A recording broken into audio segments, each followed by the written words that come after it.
SJBA board for giving me this opportunity to get up and talk. I know we've been it's been in the works for a couple months now. I've been trying, but with being out of town, it just hasn't worked out. So appreciate it. And just, fishing with the St. John's bass anglers and fishing with a lot of these guys as my co-anglers. A lot of you guys know that throughout the year, dock fishing plays a big part into my game plan when we fish these tournaments. And the reason for that is because you can use docks to catch fish year round. I mean, it's got everything a fish needs to live underneath the dock. It's got bait fish there, it's got the shade, the bass don't like the sunlight in their eyes. It's got the different depth changes, it's got a lot of the ingredients that the bass look for. So it's a great place to put some fish in the boat during a tournament. So I'm just gonna kind of go through a few different things, and we were kind of talking about like how do I approach dock fishing. I get a lot of questions, what lures do you throw, what are the high percentage areas on docks. So I'm gonna kind of cover all my different bases and kind of how I approach the fishing on the St. John's River. Especially because, with the kids and stuff, I don't get a whole lot of time to get out and practice and pre-fish, so I'm trying to kind of dial in what the fish are doing the day of the tournament. And the whole thing about dock fishing is it's a numbers game. So you want to try to dial in what the fish are doing on that dock and then try to replicate it as many times as possible. Once you figure out what they're doing or where they're sitting on a dock, well then you can just run from dock to dock to dock. And the more docks you hit, the better chances you have of catching more fish and bigger fish. So I'm just going to draw a couple pictures, just kind of give you guys a visual as far as how I approach fishing docks. And this is going to be centered around the St. John's River. A lot of these techniques will apply to any of the lakes that we fish, but with us being the SJBA, St. John's is our primary fishery. And we have to deal with a couple different things on the St. John's River. We have to deal with tides, which can affect the dock fishing. And the big thing is the barnacles. So the barnacles that you have on the river makes it a little bit tougher to not only catch the fish, but get the fish away from the docks and get them in the boat and have a good day on the water. So let's just say you've got this is just the river, and let's say you've got,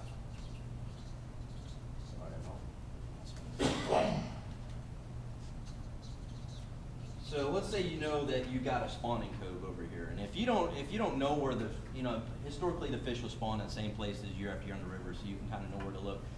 If you don't know where the fish are spawning, some of the things you can kind of look for that I like to look for, you can run down the river and just look for cattails or reeds or something like that along the bank. That'll give you a good indication of a good hard bottom of where the bass like to be. Obviously, the big thing in the St. John's River is the eelgrass beds. If you ever find the best, greenest eelgrass beds and around the spawn, there's going to be fish in those areas all the time. So here's a little secondary point. Here's my little docks.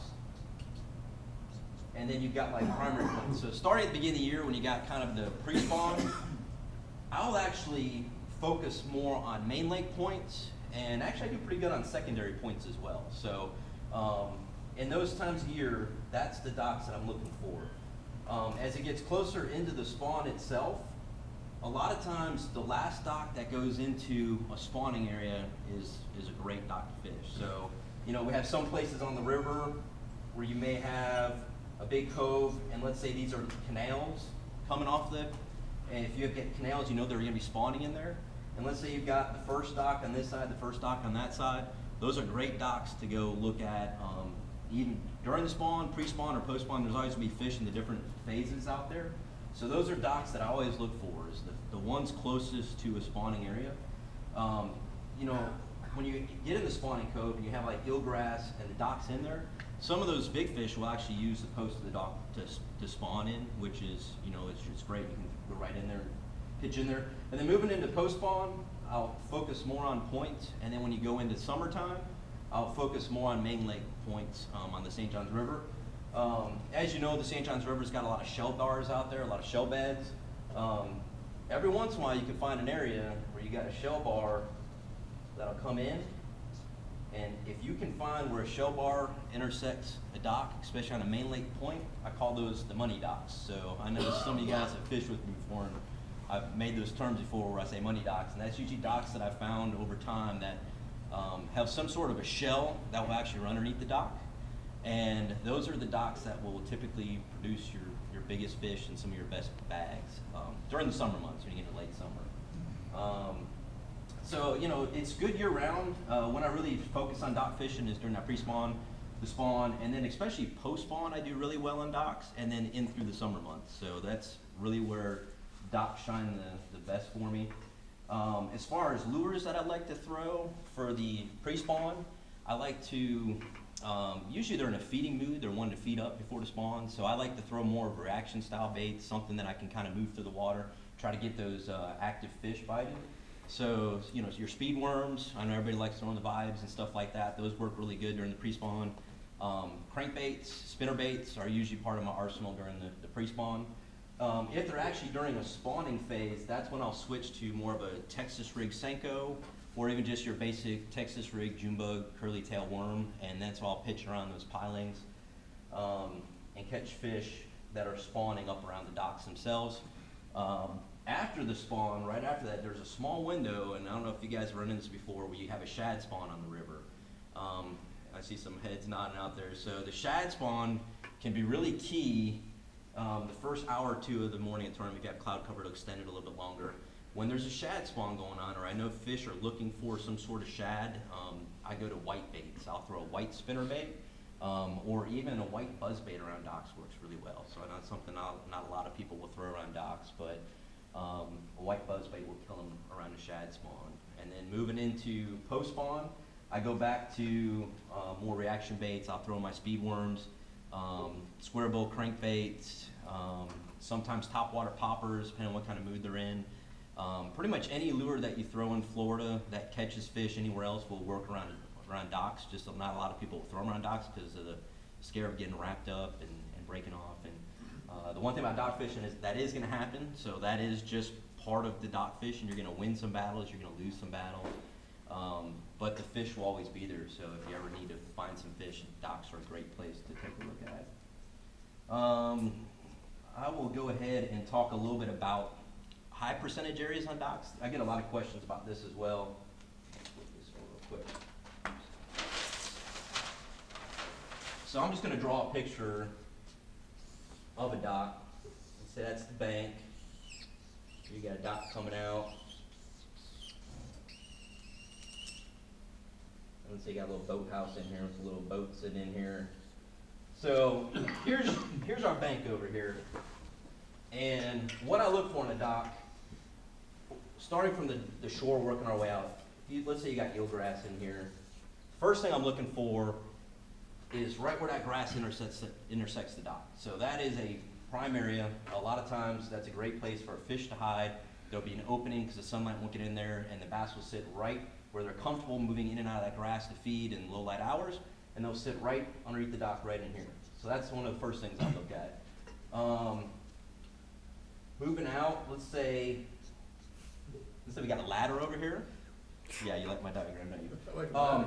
Never pass up a ladder on a dock. So I've just learned that over the years. I don't know what it is about a ladder. Fish love ladders off docks. Sometimes you got these little things out here that have like jet skis on them and stuff, and you may have what I call multiple pilings. So like if you got like 3 or 4 pilings in a small area, I always hit those because for some reason that just makes them comfortable where they can kind of get right into those pilings themselves. Another real key thing that I'm looking for is a depth drop. What I mean by that is, let's say this is all 2-3 foot of water, and then all of a sudden it drops to from 3 foot to 4.5 or 5 foot, depending on where that's at on the dock. A lot of times you can find where that depth drop is at, and that's a key spot to find fish. And see what I'm looking for, like if I come into a dock and I immediately catch one on the depth drop, well then I can go to the next dock and just fish where that depth changes, and I can go to the next one. Like I said, it's a numbers game where you're trying to find a pattern with it. Moving out, inside corners we call these. Those are always key spots as well. I mean, I always pitch in there where the piling makes the L turn right there. Off the end of the dock, sometimes where the boats pull in, there'll be a little bit of a deeper depth, either from, either where they have boat lift or a washout or something like that. A lot of times those fish will stack up where there's maybe a little bit of a depth change there as well. And then also the main shade of a dock. So I love it when they're on the ends of the docks, because then you can idle to a dock, hit the end, go to the next dock, and you don't have to kind of go up and around and all that stuff, and which takes a lot of time when you're dock fishing. So they'll be in any of these places, and it can change throughout the day, it can change throughout the season. But what I'm trying to do is get the clues from the fish. What are the fish doing? Where are they situated? Where can I find them? And then, all right, next dock, is it a pattern now? Am I getting bit in that same place? If so, well, then I want to try to run as many docks as possible to keep that going while it's happening. And without spending, 30 minutes on each dock, it's, one of the good dock days, I'll actually run and hit 50, 60 docks in a day. And I've had a lot of days where I've caught more than 30 fish fishing docks in the river. So, I mean, it can happen. It can happen in a hurry. You just have to kind of figure out where they're at, what they're doing. One other thing I want to talk about with docks is the sun factor. So the shades. Let's say this is our dock, and here's going up. Sorry, that's the landing. Here's the end of the dock. Sorry about the pictures here. We should have had someone come draw this for me. But let's say our sun's over here. And here's our water. And it's coming down this way, and it's creating a shade line over this way. And it'll be the same thing on this side. There's going to be a shade line on this side of the dock. So the sun's your friend when you're dock fishing. You still catch them on cloudy days, but I like when the sun's out because what it does is it reduces your high percentage areas, and you can kind of know where to focus on more quickly. So like on this dock, I would start, and where that shade's on the one side, that's a great place where you can throw a quick moving bait like a crankbait or a spinner bait or a speed worm and cover it quickly right through that shade's right there to get those active fish. So you can actually throw it right in there.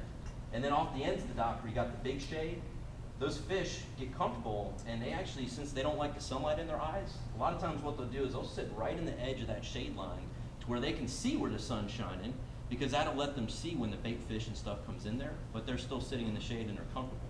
So always, look out for that. So when a shade line's way over here on a dock, I'll actually keep the boat off a ways, and I'll maybe not even be throwing at the dock. I might be throwing out over here. And the reason for that is because those fish are relating to that shade line, and then as the sun moves, they relate to the dock, but they'll relate to that shade line as well. It just gives them an ambush point to feed on. So that's just some things that I've learned with the sun. So the best docks that I've found, you'll either have schools under them or replenish. I actually had some docks last year that I know some of you guys fish with me on some of these tournaments that I could go up to one dock and catch 7 or 8 fish off of one dock. And I can come back 3 weeks later and catch 7 or 8 more fish right off that dock. It just kept replenishing. What it was, I'm not sure why those fish were there. Now they were all 1.5 pound to 2, maybe 2.5 pound fish, but there was just a whole school of them there. And I just knew that school was there, and I could kind of rely on that for several months where I kind of hit that one dock. And then I had another dock, I'd only get one bite off of it, but it'd always be a 3.5, 4 pound fish. I know I fished with Dick, and I took you that dock at the end of the day, and I think I had a 4 pounder on that to make it in the boat. But it was just, I just told him, I said, I don't know what it is. This one dock, every time I pull in here, there's a 4 pounder sitting with it. But it's only, as soon as you get that one fish, you might as well leave, because you sat there and fished that dock over and over, it wasn't gonna bite again. So, and what you do is over the years, you kind of learn which docks are more productive from other docks, and you just start punching them in your GPS. And so each season, I'll start with docks that I've caught fish on in the past, check those ones out. If they're not there, then I'll try to expand on it or try to figure out where they're gonna, where they move to this season. But I've got some stretches of docks that for almost 15 years have replenished pretty much the same season in the same places, where you kind of know what month they're going to be sitting underneath those docks. So it's just something that it takes time to kind of hone your craft on dock fishing, but it can be well worth it, that's for sure. As far as the setups that I like to throw, so for my light lures, like my weightless Senkos, or I think a fluke imitates the shrimp. Late in the summer, we get shrimp in the river, and the shrimp will get underneath the ends of the docks, and the bass love to eat the shrimp underneath the docks. I'll throw like weightless flukes underneath there. I actually prefer a spinning rod. I'll throw a 6.5 foot, medium heavy. That way I can skip it way up in there far. I like throwing it with braid with a 20 pound leader on it, about a 14-inch leader on there. For everything else, I'll throw a bait caster, and I prefer shorter rods. So I started off doing this way back in the day with the old pistol grip 6-foot rods. And the reason for that is it's about accuracy. So when you're fishing in docks, sometimes you're trying to get either walkways or ends of docks that you may only have 10 inches to get it in there. I'll actually do an underarm skip cast so, you know, that short rod, I'll skip it in there. And a lot of people throw braid around the docks, and I understand that with the barnacles and things like that, but I actually prefer 20-pound fluorocarbon. I don't know if it necessarily gets me more bites, but I found that when you do hit that piling and you get that backlash, it's a little bit easier to pick that out on the fluorocarbon. I know with the braid, I've done that before and just had to throw the rod down because that braid will just go all over the place. A little tip on that, something that I've kind of picked up over the years is when I'm fishing the docks, if I know I'm gonna this is my dock rod, I'll actually go out in the backyard and peel off like 20, 30 yards, and then I'll put a piece of electrical tape over the spool and then reel it back in if I know I'm just gonna be doing short casts throughout the day. And what that does is when you do hit that piling and you do get that backlash, the whole spool isn't, you know, coming up on you. You're just doing the end of the line, and it'll save you a lot of time out there as far as, you know, so you're catching fish instead of playing with your rod and reel and stuff like that. So with the rods, I do use mono for my top waters if I'm throwing like buzz baits and stuff like that. And then I guess that's it. With the rods, one thing that I found is there's not a really great rod out there on the market right now for dock fishing. So we got Rich Reinhardt over here with Vexan rods, and if he wants to come up and say something in a second, he can. But I've been actually having some conversations with him to kind of come up with like the perfect dock rod of what would suit my needs on the St. Johns River plus other anglers. Something that would not only be great for boaters, but also for co-anglers. You know, as a co-angler, you kind of have rough angles and you don't have great places to get underneath the dock. So what we're coming up with is a prototype rod, which is a 6'3". It's a mag medium heavy. It's a shorter rod, so you can get that casting accuracy underneath the dock. It'll have a soft tip on it, so you can make the cast in there, but then it's got enough backbone that when that fish does bite, you're able to get them away from the pilings and get them out to the boat as soon as possible.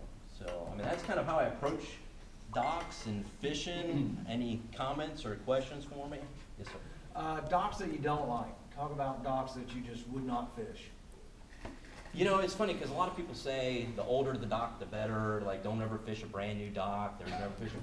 I don't believe that's true. I've caught plenty of fish off of docks that they just built. I think it has to do with the conditions and the seasons and where the fish are at. I've also seen some docks that all that's left is the pilings, and it's not really even a dock. But what's happened is that dock's been destroyed, and a lot of the boards are down in that water. I've caught a lot of fish throwing crankbaits and worms over where the ends used to be, and for some reason it's one of those things you just have to get a feel for it. And you just have to cover docks and cover some water, and then you'll kind of learn, you know, which ones are productive and which ones aren't productive over time. Thanks. I know you had said something about not wasting a lot of time, but if you have a co-angler with you, do you accommodate him so he can sit? No, that's from the back. So here's what I'll tell the co-anglers. So where I went through the dock and talked about the key areas, be looking for that as a co-angler as well. So if he's just, you know, if someone's just fishing a dock and you know, hey, there's a little bit of a depth drop right here, try to focus on those areas of a dock, because I'll actually fish a dock fairly fast, but I'm actually hitting those high percentage areas. So I may only make one cast at the end, one here, one over here, but when I'm making those casts, I'm actually fishing them slow. If I'm throwing a worm, I may be fishing it fairly slow, trying to keep it in that high percentage area as long as possible. I may not just sit here and pitch to every piling and things like that. Now, there are times where I find a stretch of docks where for some reason there's 10 docks and the fish are all over them. In those cases, I will slow way down because then I'm more focusing on an area versus a pattern. I know that there's right here, there's some current moving through here, or the bait fish is here, we know the fish are here, and a lot of times I only hit one dock per day. Like, I won't go back and re-hit the same dock. It's usually once I hit it once, I'll just move on to other docks. And the reason for that is because in my mind, I'm always sitting here going, I've got 50 more docks that I'm thinking about. I'm thinking, oh, what about this dock over here, or that dock over there? And now in my mind, I'm just thinking, oh, I gotta hit this one down, because over time, you develop, you know, you have all these docks that you want to kind of hit throughout the tournament. Without practicing, I'm not sure which ones are gonna be set up on it. So, but yeah, if you're going too fast, Coingler, you say slow down. So. Anything else? Yes. We usually get a pretty good current running on some of those docks. What size weight are you using with those worms that you're putting in the high percentage area and working real slow? So that's a good question. I do varying weights. I used to do more lighter weights, but now as time's gone on, I do up to a ½ ounce on Texas rig worms. And it depends. Sometimes I'll do more of a ¼ ounce weight. If the current's going underneath the dock, you can actually learn to throw and let the current take the worm underneath there. So in those cases, I'll actually go with the lighter weight. If I'm trying to hit main pilings and I'm just trying to go for a more vertical presentation, then the heavier weight I'll go for. The other great thing is if the current's coming this way, fish are typically looking into the current is to come from the downside and pitch underneath the dock and let the worm come with the current. If you can do that, you know, it's not easy at all to get the cast underneath there. What about creeks? Docks and creeks? Yeah. You fish docks and creeks? Or do you stay mainly on the main river? Well, this was kind of designed more for main river stuff, but no, I've caught tons of fish off creeks and things. Mouths of creeks are great places. A lot of times, the mouths of creeks, that's where you're going to have shell bars and stuff because that's places where the current's pulling more through there. I don't want to name a few of my honey holes, but there's a couple creeks out there that have known shell bars in front of them and docks that intersect those shell bars, and those are a couple great stretches that you can hit out there.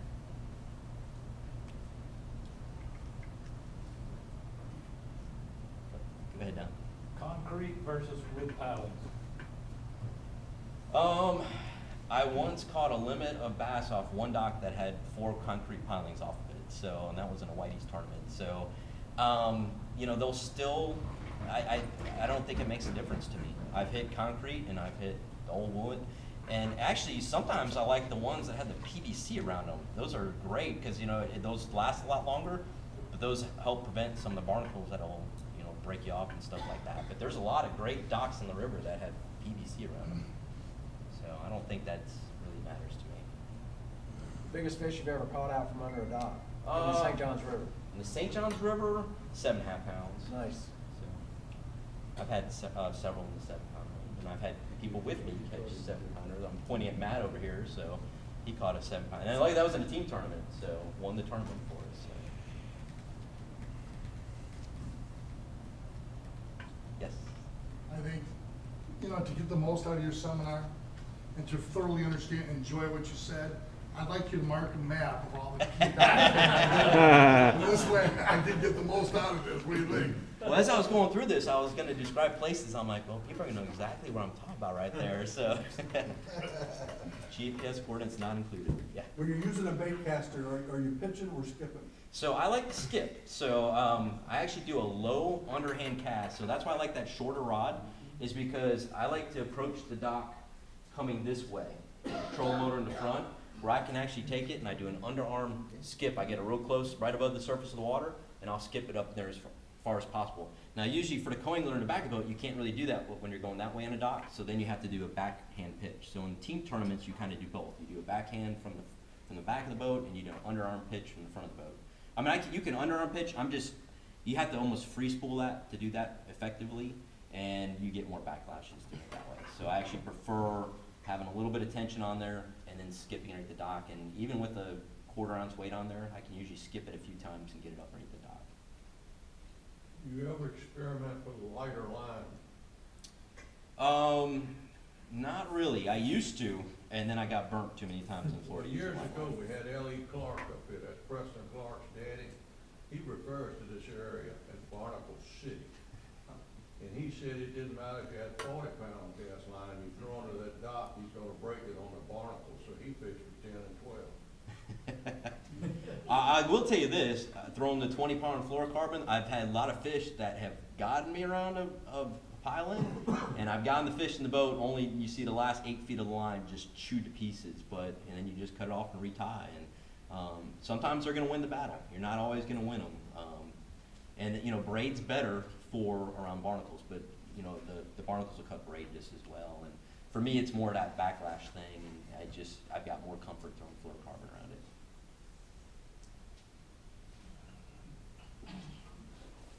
Yes. I've also found that braid, the bigger round the braid is, kind of mimics the bigger, you know, your spool would get, like I'll use 80 pounds instead of Yeah. 20 or something small, because the small stuff always messes up. I like using 80. That's, I'll go I haven't 80. tried the 80-pound braid around docks, but I mean that's the key is you got to get them to bite. When they bite, especially if they're in there, you got to get them out. So that's my when they bite underneath the dock. My whole key is I'm trying to get that fish, and I'm probably horsing that fish. But I know if you don't horse them, they're just gonna. You can't play them out underneath the dock. They're just gonna rack you up and break you off. I need to try 80-pound braid though. That's a good idea. Yeah, we throw heavy braid and with a blood knot with like a 2.5 foot, 20-pound fluorocarbon leader. So it's the best of both worlds. That's what we throw. Yeah. But you get the clear of the line. The performance matches more the 20-pound test when it's bigger around and you're matching it to a spool. It don't act the same. If you got 65 pounds or lower, it wants to, like Yeah. you say, you hit the dog with a pile or something. I don't know what it is about the fluorocarbon. I know I've been around that one dock I was talking about that had fish underneath it. I've fished that dock before with people that were throwing braid, and I'm throwing fluorocarbon, even though it's 20 pound, which is heavier fluorocarbon. And I'll get 7 or 8 bites, and they might only get 1 or 2, and they may be throwing a 20-pound braid, which is smaller diameter, but you know I don't know if they're seeing that or not. So. You know what, a lot of people, I think, shy away from fluorocarbon because fluorocarbon's a pain in the ass, okay? It wants to hold its memory when it sits on a reel for a length of time. And, you know, I love fluorocarbon also, 20 pound, but I found if you take and you hit it with real snot, and it's not a commercial, but real snot, you soak that before you go out fishing, let it soak in, that stuff works. It'll take all the memory out, it'll cast a whole lot easier. It lays out a chemical that protects your line from the UV rays, and it's not petroleum based. A lot of people are using what do you call that stuff? Real Magic, and they're using the BTS Kevin Van Dam line conditioner.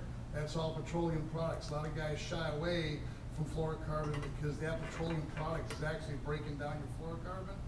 Real Snot's a non-petroleum product. It doesn't break down the fluorocarbon.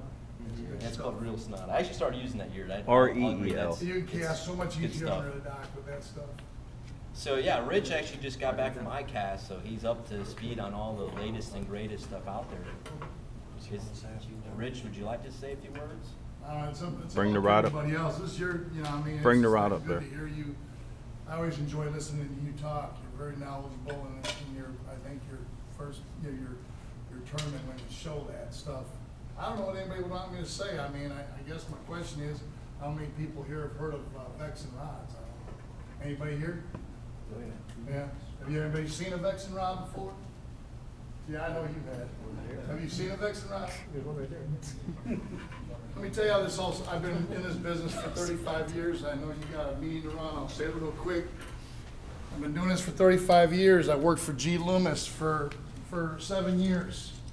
I left G. Loomis after working with Gary and found out that Gary learned his trade from Lamiglass. Lamiglass is, I don't know, have you ever heard of Lamiglass before? It's one of probably the best made graphite-based rods in the market.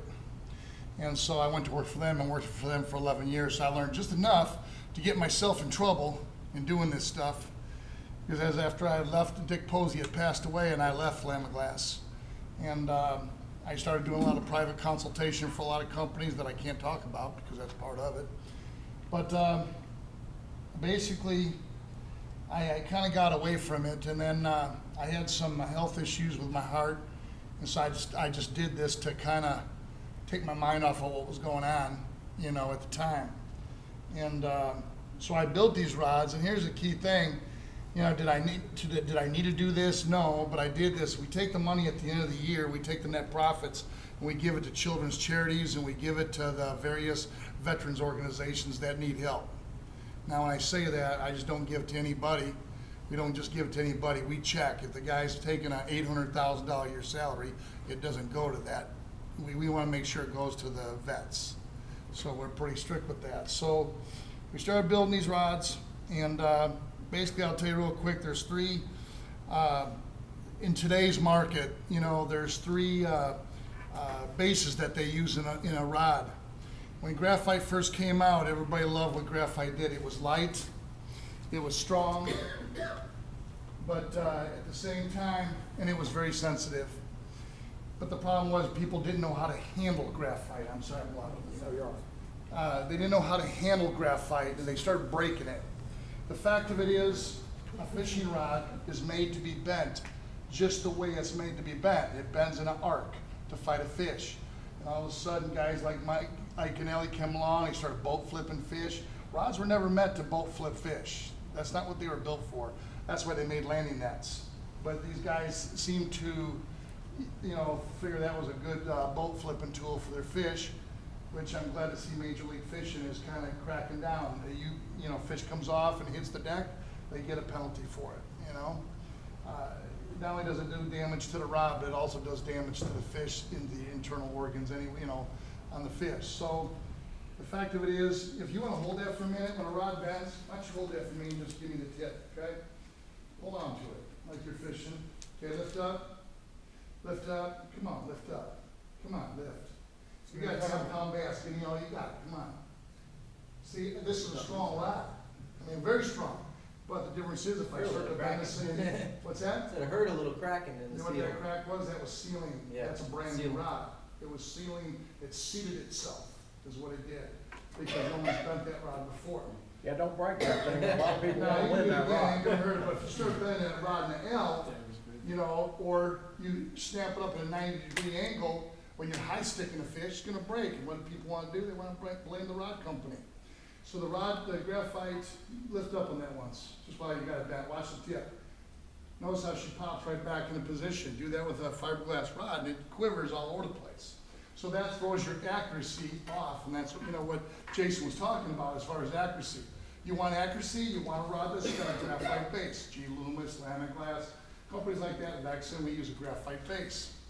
Companies started going back to glass bases or resin-based rods, and they started putting less graphite. So what happened in the marketplace is you started paying over-glorified prices for a fiberglass rod. Most rods in the market today have roughly 32 to 40% graphite in them. That's it. If you check these rods, and I think Jason, you can attest to this, how sensitive are these rods? You can touch the tip and you can feel it in the rod base down there. How about you, Eric? Yes, absolutely. When you're dragging a 20-pound fluorocarbon and you got a worm and you pick up a shell off the bottom, what do you feel? Feel everything, shell, You feel it everything. all. And a lot of rods you don't. Okay? So all we do is we build a good graphite rod. The guides are channeled. A lot of people say, well, what happens if the guide pop out? Guides pop out not because the rod's defective.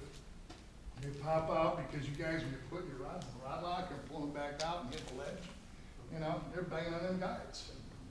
It's the same thing with the tips. How many guys crank your worm weights up to the tip? Anybody do that?